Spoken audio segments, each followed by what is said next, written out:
Hi, I'm Kyle with Cakes and Coffee, and welcome back to Cakes and Conversation. Today we're going to be talking about time. A lot of you are misled on how to use your time. If you're like me, you were taught to trade your time for money, and that's what I see a lot of people doing.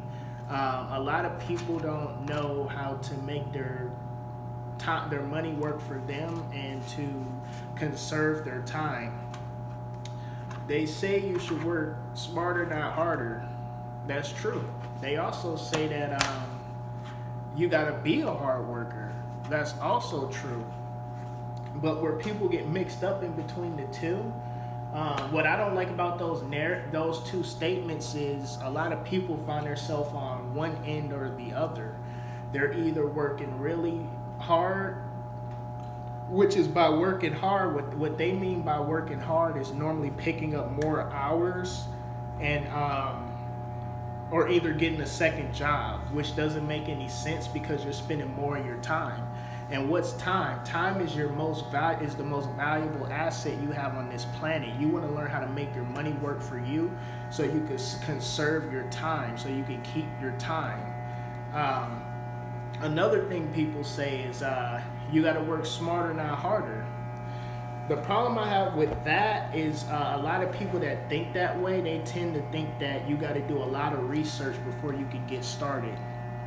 When in reality, they spend so much time doing this research. Oh, I need to research, that they never get started on what they're supposed to do.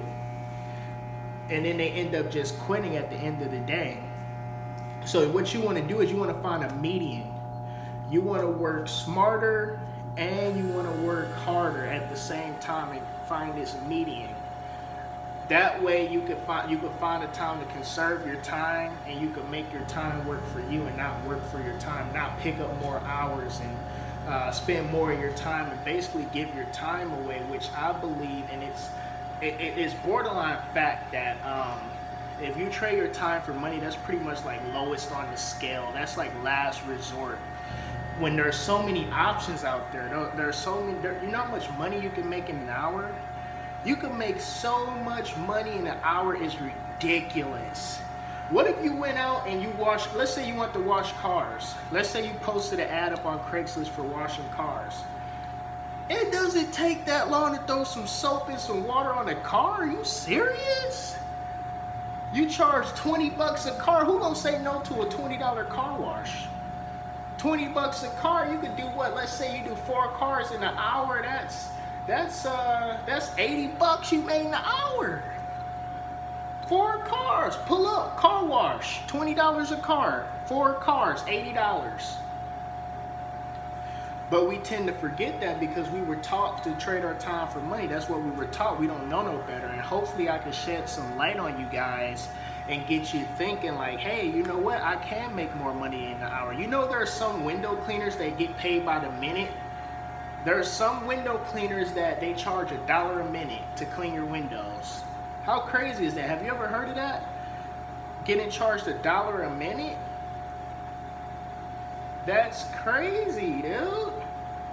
Come on, man.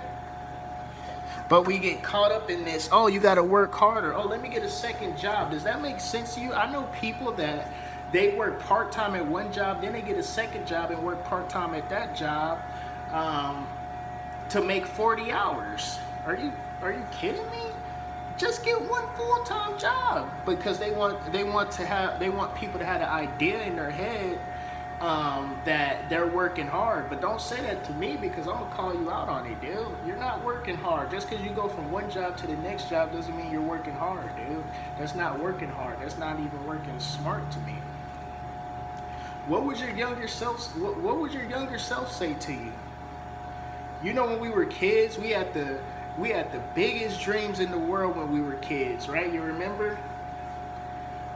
We either wanted to be, remember when you wanted to be Spider-Man or you wanted to be Wonder Woman? Oh, I'm gonna be Wonder Woman. Oh, I'm gonna be Spider-Man when I get older. What happened?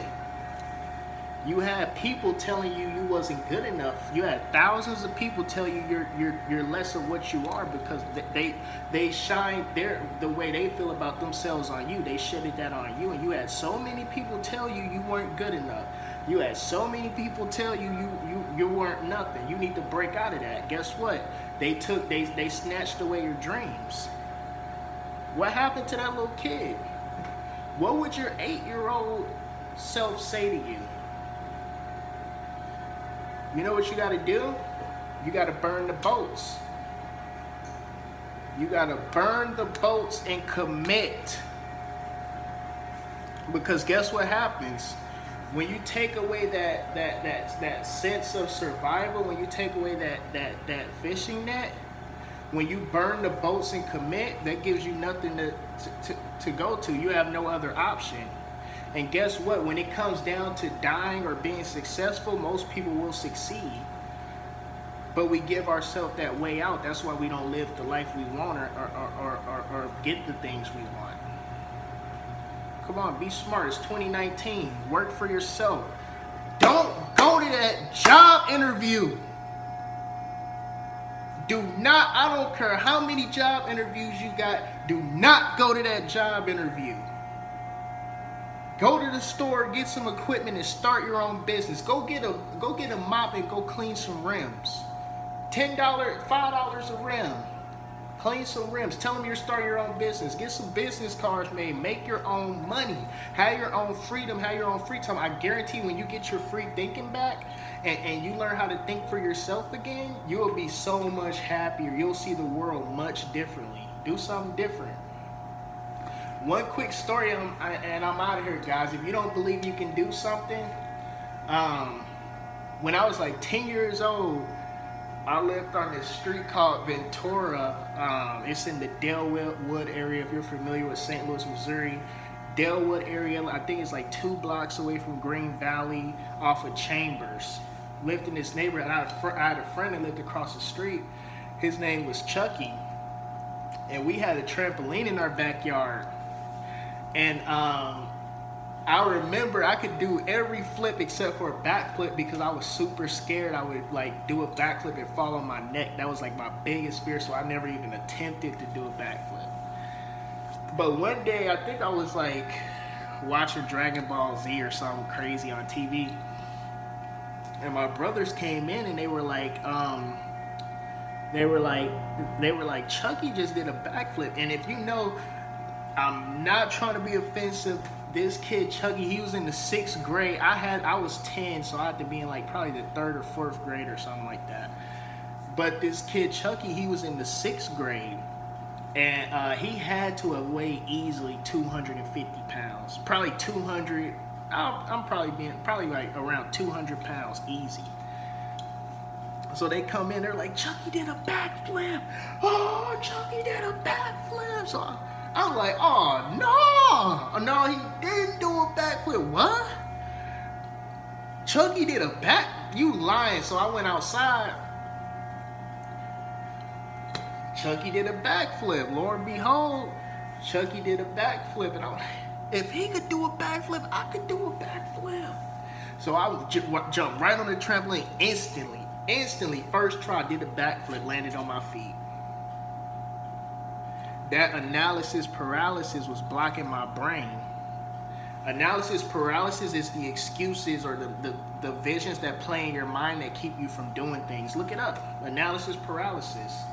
Don't let it block you. You see, I was scared to do a backflip because I was thinking I was going to fall on my neck. And I went out there and instantly did it. I took that fear out. And I was doing 2, 3, 4 backflips in a row before you knew it. What are you planning on doing? Take that fear out of your head and do it. Come on, dude. You only get one life. You get one life. One life. Do something great with your life. Change some lives. Change some people's lives. You get one life. You want your legacy to be you worked at Walmart for 30, 40 years? Is that what you want your legacy to be? I think you're better than that. You mean to tell me I think you're better than that and you don't think you're better than that? Come on, guys. Let's get it together. Thank you for watching, tuning in, like the video. I really appreciate it. I really appreciate my fans too. And you guys have a great rest of your day and have a great weekend.